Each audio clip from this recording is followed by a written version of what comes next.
Halo teman-teman semuanya, perkenalkan kita dari kelompok 4. Di sini kita akan mempresentasikan hasil diskusi dari kelompok kami mengenai rencana produksi semesta, yaitu metode penyebaran atau pengangkutan linear programming. Sebelum kita ke penjelasan, perkenalkan kelompok kami terdiri dari saya, Rizky Zumarnis dengan NIM 19050207,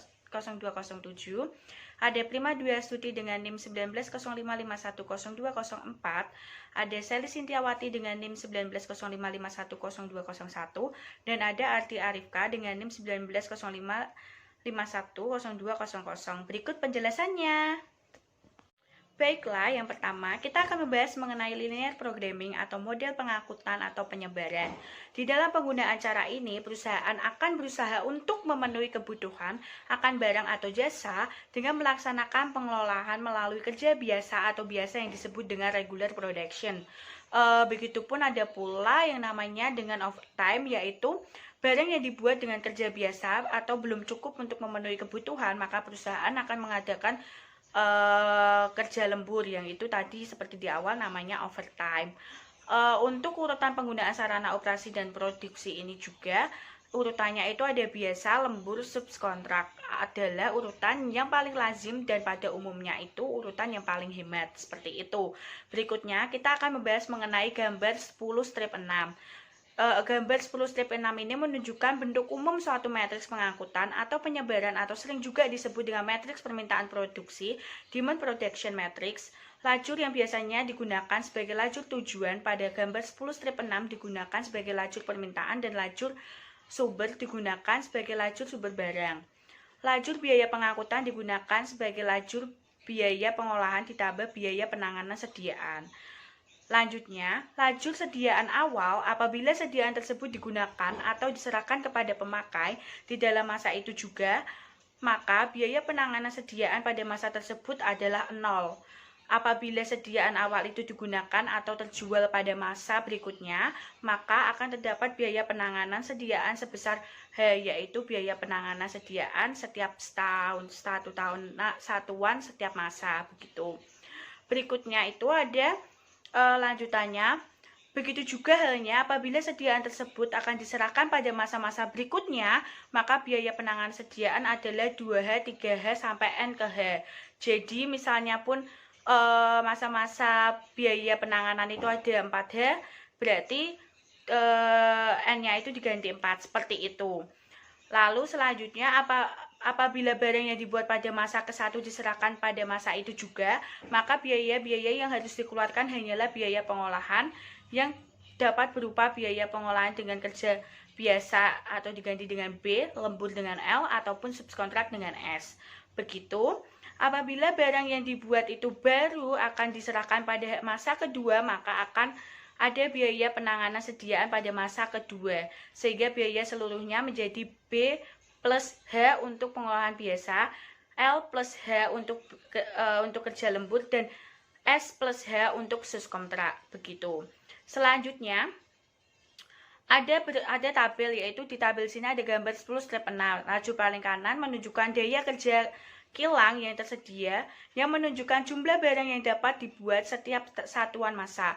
Masing-masing dengan ketiga cara pembuatan barang pada lajur ini tidak ada biaya karena lajur ini tidak menunjukkan kegiatan pengolahan ataupun penyimpanan sediaan. Untuk lajur yang kedua, dari kanan atau bagian dari daya kerja yang menganggur, biaya mungkin timbul pada lajur ini adalah biaya karena tidak digunakannya daya kerja kilang yang tersedia secara penuh. Dan biaya ini misalnya adalah biaya penyusutan serta biaya umum dan administrasi yang merupakan biaya-biaya tetap. Jumlah biaya ini merupakan bagian tertentu dari biaya pengolahan biasa. Bagian tersebut dinyatakan dengan lambang X. Selanjutnya, untuk kerja lembur dan biaya daya kerja menganggur ini tidak ada karena kerja lembur dilaksanakan untuk menutupi kekurangan jam kerja pada pengolahan dengan kerja biasa, sehingga hanya dilaksanakan untuk menutupi kekurangan itu. Jadi, kerja lembur ini ada ketika perusahaan, misalnya perusahaan yang produksi barang tersebut tidak mencapai targetnya, maka akan diadakan kerja lembur, seperti itu. Berbeda halnya dengan kerja lembur, setiap perusahaan mempunyai aturan tentang jumlah jam kerja lembur yang akan diberikan dalam satu masa kepada setiap orang pegawai. Dalam hal ini, pengaturan kerja lembur adalah wewenang perusahaan dan bukan merupakan hak pegawai yang harus selalu diberikan, begitu. Jadi untuk kerja lembur sendiri telah diatur perusahaan agar operasional perusahaan dapat berjalan dengan lancar. Demikian juga dengan halnya dengan subkontrak. Tidak ada biaya daya kerja tak terpakai untuk subkontrak karena pembuatan barang dengan subkontrak tak terpakai untuk subkontrak karena pembuatan barang dengan subkontrak berkaitan dengan cara pengolahan dan anggaran produksi perusahaan lain dengan siapa subkontrak tersebut disepakati, begitu. Itu tadi penjelasan dari saya, berikutnya akan dilanjut oleh teman saya. Terima kasih. Assalamualaikum warahmatullahi wabarakatuh. Perkenalkan, nama saya Permadi Astuti, NIM 1905510204. Contoh 10.3. Sebuah perusahaan membuat lemari baja yang dipasarkan di seluruh wilayah Indonesia.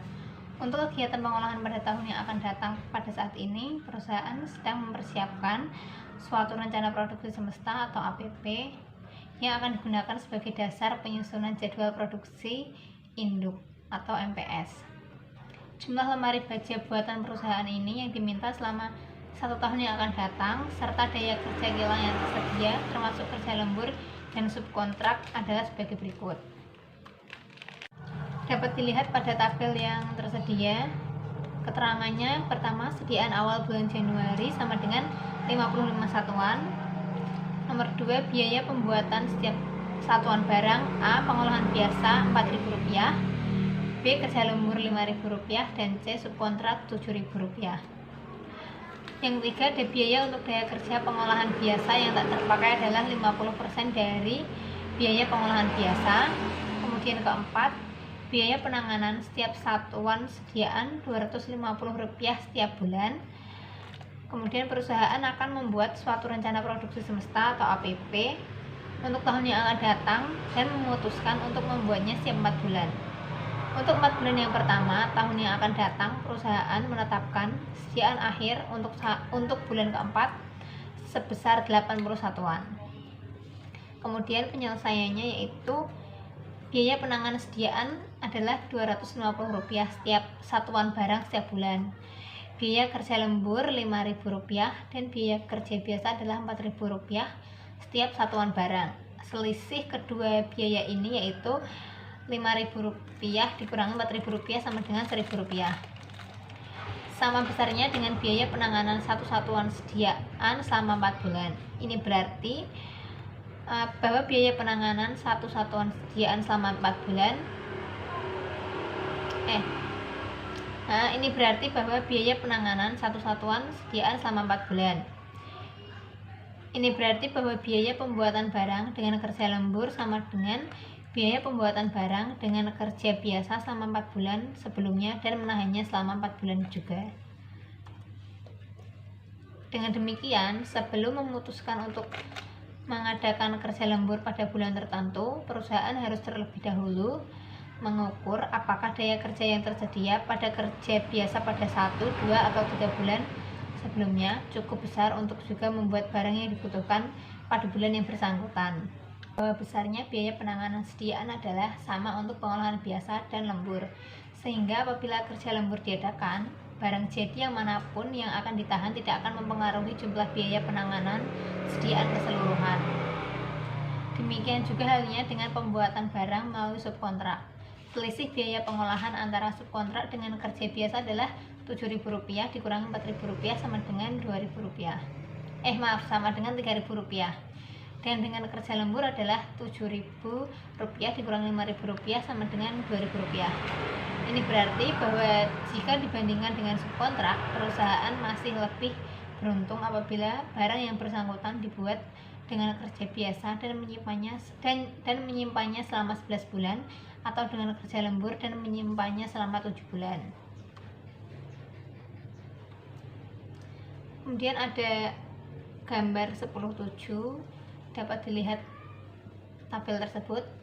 Itu pembuatan setiap satuan barang jadi dengan kerja biasa dan kemudian menyimpannya selama 11 bulan membutuhkan biaya sebesar Rp4.000 tambah dalam kurung 11 dikali Rp250 sama dengan Rp6.750. Dan jumlah ini masih lebih kecil dari biaya pembuatan satu satuan barang jadi dengan subkontrak. Kemudian pembuatan setiap satuan barang jadi dengan kerja lembur dan menyimpannya selama 7 bulan membutuhkan biaya sebesar Rp5.000 tambah dalam kurung 7 dikali Rp250 sama dengan Rp6.750. Nah, pada gambar 10.8 ditunjukkan matriks permintaan produksi untuk perusahaan yang sedang dibahas. Pada jalur terakhir atau paling kanan ditunjukkan daya kerja kilang yang tersedia atau yang ada setiap bulan termasuk sediaan awal pada bulan yang pertama pada masa yang bersangkutan. Pada baris terakhir atau paling bawah ditunjukkan jumlah barang yang diminta setiap bulan. Perhatikan bahwa khusus untuk bulan yang terakhir, yaitu bulan April dalam kajian ini, jumlah permintaan yang dicantumkan sudah meliputi rencana sediaan akhir pada bulan tersebut, sehingga jumlah yang dibutuhkan seluruhnya adalah 600 tambah 80 sama dengan 680 satuan. Selanjutnya, penentuan jumlah barang yang harus dibuat setiap bulan dengan masing-masing cara pengolahan dimulai dengan bulan yang pertama, yaitu Januari. Dalam hal ini harus diingat bahwa pemilihan cara pengolahan yang akan digunakan didasarkan atas pertimbangan biaya pengolahan atau ditambah biaya penanganan sediaan barang jadi yang dibutuhkan untuk setiap cara yang berbeda. Jumlah barang yang diminta selama bulan Januari adalah 150 satuan. Di bulan ini masih terdapat persediaan awal, yaitu persediaan pada akhir bulan Desember tahun lalu sebanyak 55 satuan. Jadi seluruh persediaan awal ini digunakan untuk memenuhi kebutuhan di bulan Januari.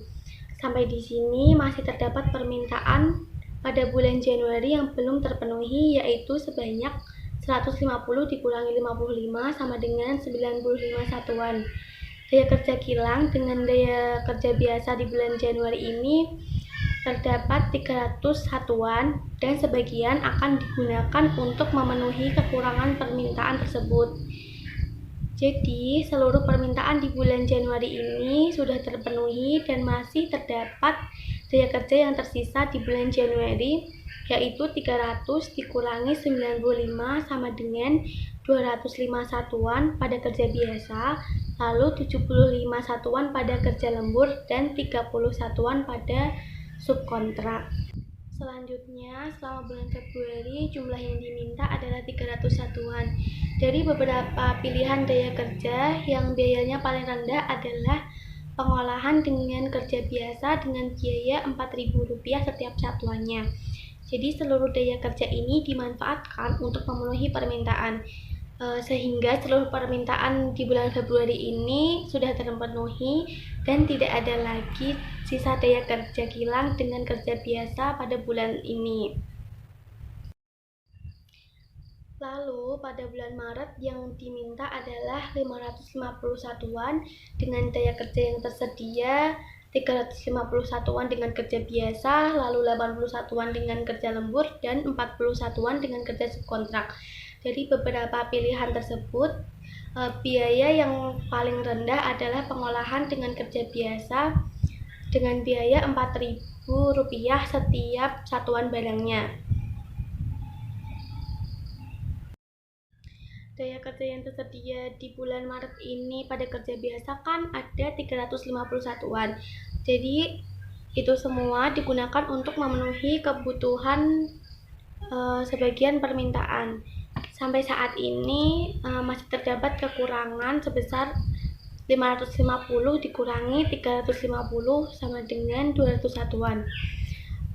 Cara pengolahan dengan biaya terendah berikutnya adalah dengan pengolahan kerja biasa bulan Januari, yaitu pada 2 bulan yang lalu dengan biaya 4.500 di setiap satuannya. Daya kerja yang tersedia dengan pengolahan ini adalah 205 satuan dan 200 satuan akan digunakan untuk memenuhi kekurangan permintaan yang bersangkutan di bulan Maret ini berarti. Jadi dengan demikian seluruh permintaan bulan Maret sudah terpenuhi. Selanjutnya, jumlah yang diminta selama bulan April ini adalah 680 satuan.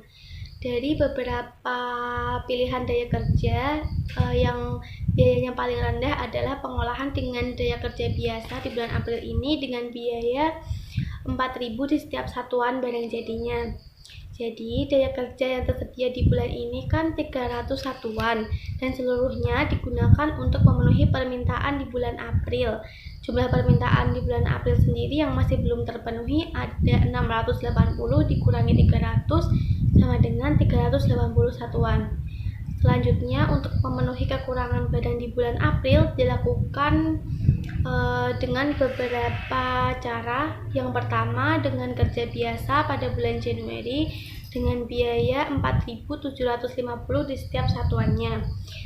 Daya kerja yang tersedia adalah 5 satuan dan semuanya digunakan untuk memenuhi kekurangan barang.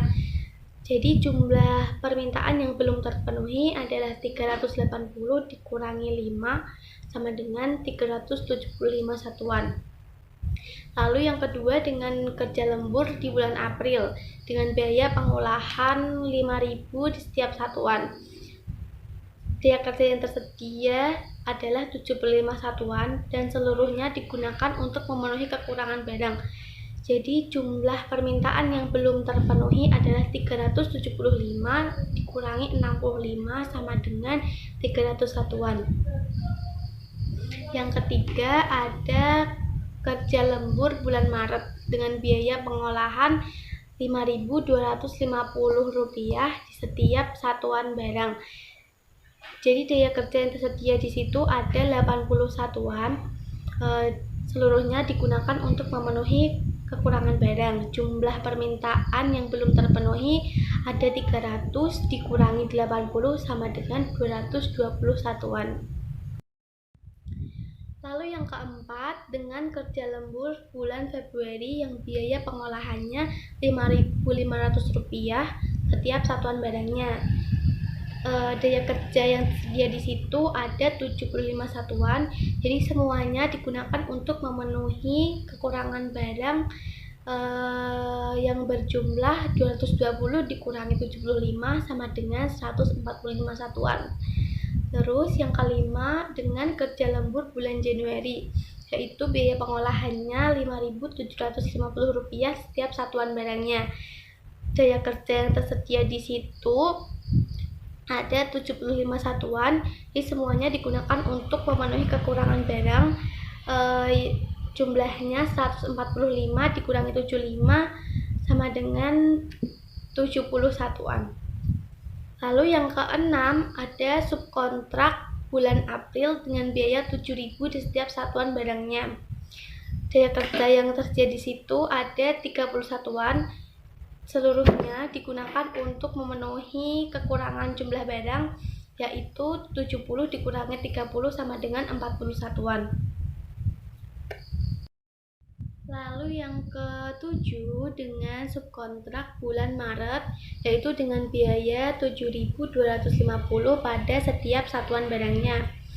Daya kerja yang terdapat di bulan tersebut ada 40 satuan yang seluruhnya digunakan untuk memenuhi kekurangan jumlah barang. Sampai di sini seluruh permintaan bulan April sudah terpenuhi. Daya kerja yang masih tersisa sekarang ini adalah 30 satuan pada subkontrak bulan Januari dan 30 satuan pada subkontrak bulan Februari. Daya kerja yang menganggur ini ditunjukkan pada lajur kedua dari kanan. Daya kerja yang nggak terpakai bisa dilihat di slide pada gambar 10 strip 8. Selanjutnya, rencana produksi semesta untuk perusahaan selama 4 bulan yang akan datang itu diperoleh dari hasil pekerjaan pada matriks permintaan produksi yang ditunjukkan pada gambar 10 strip 8 yang ditunjukkan pada tabel 10 strip 11. Pada umumnya terdapat lebih dari satu kemungkinan jadwal pembuatan barang untuk keadaan seperti yang ditunjukkan pada contoh 10/13 di atas. dari aliran berbagai kemungkinan yang ada, tidak ada lebih dari satu kemungkinan yang menghasilkan biaya terendah. Kemungkinan-kemungkinan atau pilihan-pilihan itu dapat ditentukan dengan sangat mudah dengan menggunakan komputer. Tabel 10-11 menunjukkan kemungkinan atau pilihan lain untuk jadwal pembuatan barang yang juga menghasilkan jumlah biaya yang sama dengan yang diperoleh secara manual pada gambar 10/7. Harga tersebut adalah belum terendah yang menyatakan Rp 7.245.500. Prinsip yang digunakan untuk mencari penyelesaian alternatif tersebut adalah pemecahan dari Microsoft Excel tabel 10-12.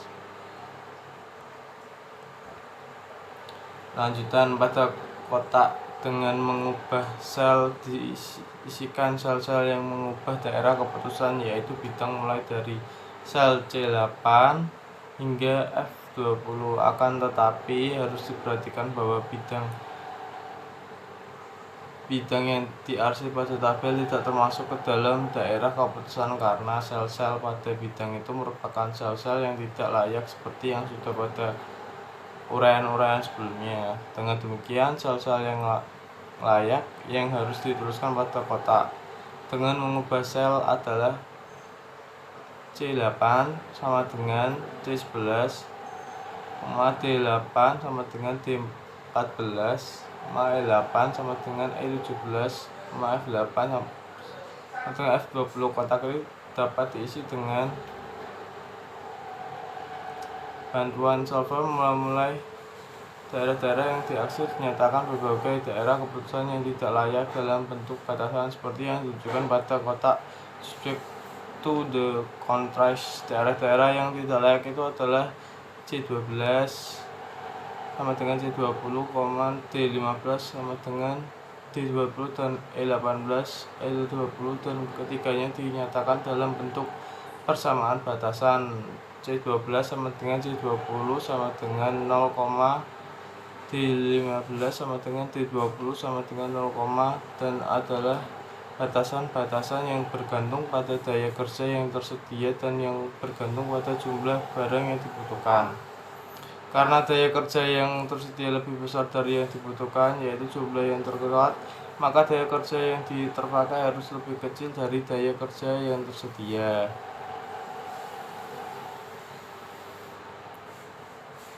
Tujuan utama kegiatan pengolahan adalah untuk memenuhi kebutuhan para pemakai barang, maka jumlah barang yang akan dibuat haruslah ditetapkan dengan peramalan.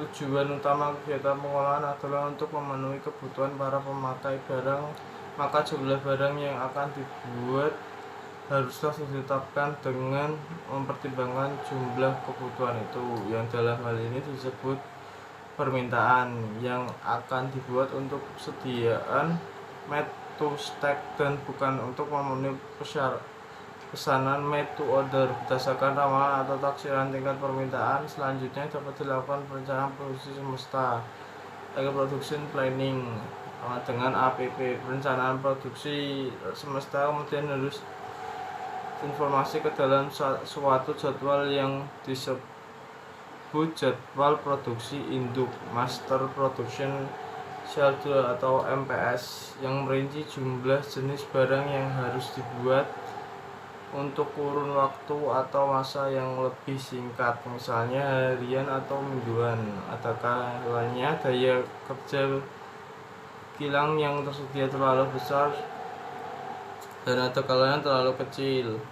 Untuk memperkecil kelebihan atau kekurangan ini, maka daya kerja yang ada itu pun yang dapat tak terkalahkan dengan gelombang naik turun tingkat produksi yang tertera pada rencana produksi semesta. Penjadwalan produksi Master Production atau MPS adalah penyusunan rencana produksi semesta yang sudah disusun untuk barang tersebut dibandingkan ketepatan atau akurasi yang lebih tinggi untuk perencanaan produksi semesta. Satu dari berbagai cara kuantitatif yang dapat digunakan di dalam perencanaan produksi semesta adalah programmer linear, yaitu model pengangkutan dan penyebaran, model transportasi atau distribusi.